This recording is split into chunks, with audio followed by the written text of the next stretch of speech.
গণতন্ত্রের শক্তিশালী ভিত্তি ছাড়া একটি দেশ সুষ্ঠুভাবে এগিয়ে যেতে পারে না।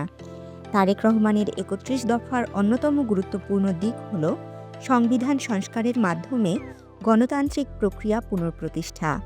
তারেক রহমানের ৩১ দফা রাষ্ট্র সংস্করণের লক্ষ্যে ঢাকা মহানগর উত্তর জিয়া মঞ্চের উদ্যোগে ১৪ ফেব্রুয়ারি শুক্রবার লিফলেট বিতরণ কর্মসূচি পালিত হয়।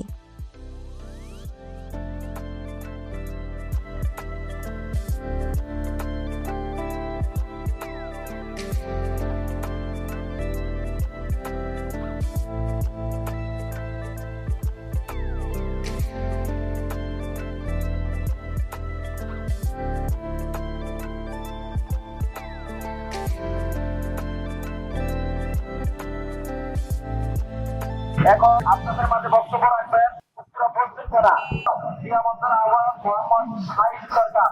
আসসালামু আলাইকুম, সবাইকে আজকের এই লিফলেট বিতরণ অনুষ্ঠানে উপস্থিত হওয়ার জন্য ধন্যবাদ জানাচ্ছি। আমি উত্তর পশ্চিম থানার আহ্বায়ক হিসেবে একটা কথাই বলতে চাই, এই লিফলেট বিতরণ অনুষ্ঠানগুলা যেখানে অনুষ্ঠিত হয় আমরা সবাই যার যার জায়গা থেকে অনুষ্ঠানে উপস্থিত হব এবং অনুষ্ঠান সুন্দরভাবে পরিচালনা করে শেষ পর্যন্ত থাকবো ইনশাল্লাহ। আমাদের নেতাকর্মীদের বিশেষভাবে আবারও ধন্যবাদ জানাতে চাই, কারণ তারা অনেক দূর থেকে কষ্ট করে এই ডিয়াবাড়ির মতো জায়গায় এসে আমরা প্রত্যন্ত অঞ্চলে লিফলেট বিতরণ করেছি। বরগুনায় ৩১ দফা পৌঁছে দেব, সেই আলোকেই কাজ করব এবং এই বক্তব্য বলে আমার বক্তব্য শেষ করছি। জিয়ার সৈনিক।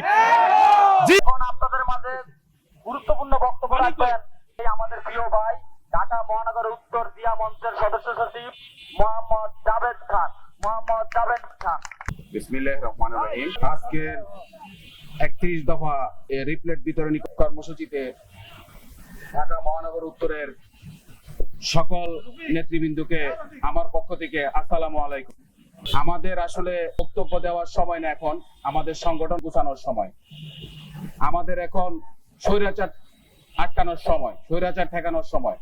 আমরা এখন দলীয়ভাবে সংগঠন শক্ত করা, সংগঠনের কাজ করার হলে আমাদের একান্ত কাজ। তাই আমার প্রত্যেকটা থানা, ঢাকা মহানগর উত্তর প্রত্যেকটা থানার সমস্ত নেতৃবৃন্দর কাছে আমার একটাই অনুরোধ, সবাই যার যার অবস্থান থেকে, থানা থেকে ওয়ার্ড থেকে ইউনিট, সমস্ত কমিটি গোছানোর জন্য আমি সবার কাছে আকুল আবেদন জানাই। এবং তার পাশাপাশি আমি একটা জিনিস আজকে এখানে বলে যাই, যার যখনই প্রয়োজন প্রত্যেকটা থানায় আমাকে সবার পাশে পাবে, আমি সবার পাশে থাকবো ইনশাল্লাহ। তাই আমি সবাইকে বলবো, যাদের থানা কমপ্লিট হয়েছে তারা ওয়ার্ডগুলো গুছাবে, যাদের ওয়ার্ড গুছানো হয়েছে তারা ইউনিটগুলো শেষ করবে।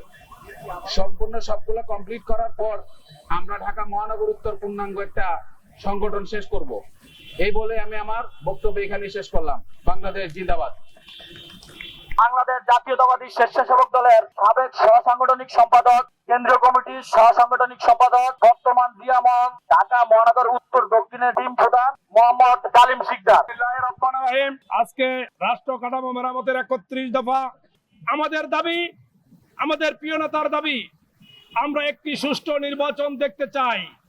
কিন্তু এই আওয়ামী সরকার, স্বৈরাচার হাসিনা সরকার বাংলাদেশে ৩টি নির্বাচন দিয়েছেন। কোন নির্বাচন হয়েছে নিশিরাতে, কোন নির্বাচন হয়েছে সকাল ফজরের নামাজের পরে, কিন্তু আমরা কোনো ভোট দিতে পারি নাই। এই গুম খুনের বিচার শেখ হাসিনার ফাঁসি চাই। যারা আইনাগর সৃষ্টি করেছেন সকলের বিচারে বাংলার বাড়িতে হবে ইনশাল্লাহ। আমরা এই সরকারের কাছে বলতে চাই, সকলকে আইনের আওতায় আনা হোক। বাংলাদেশে প্রতিটি দ্রব্য মূল্যের ঊর্ধ্বগতি, আইন শৃঙ্খলার অবনতি আমরা আর দেখতে চাই না। আমরা কোন রাষ্ট্রের পরাধীন নয়। আমরা ভারতে আমাদেরকে শাসন করার ক্ষমতা রাখে না। আমরা স্বাধীন রাষ্ট্র, আমরা গণতন্ত্র রাষ্ট্র। ৩০ লক্ষ শহীদের বিনিময় এই রাষ্ট্র শহীদ হয়েছে। আমরা কেউর পরাধীন থাকতে চাই না। নির্যাতিত যখন হয়েছে, নির্যাতিত আর হবো, কিন্তু এই দেশ থেকে তত্ত্বাবধায়ক সরকার প্রতিষ্ঠা করে ঘরে ফিরবো ইনশাল্লাহ। নদী তার ঢেউ থামাতে পারে, আকাশের তারা পরে দুনিয়া ধ্বংস হয়ে যেতে পারে, কিন্তু তারেক রহমানের এই সিদ্ধান্তকে কেউ নস্যাৎ করতে পারবে না। দেশনেত্রী বেগম খালেদা জিন্দাবাদ, তারেক রহমান জিন্দাবাদ, শহীদ জিয়া অমর হোক। আসসালামু আলাইকুম।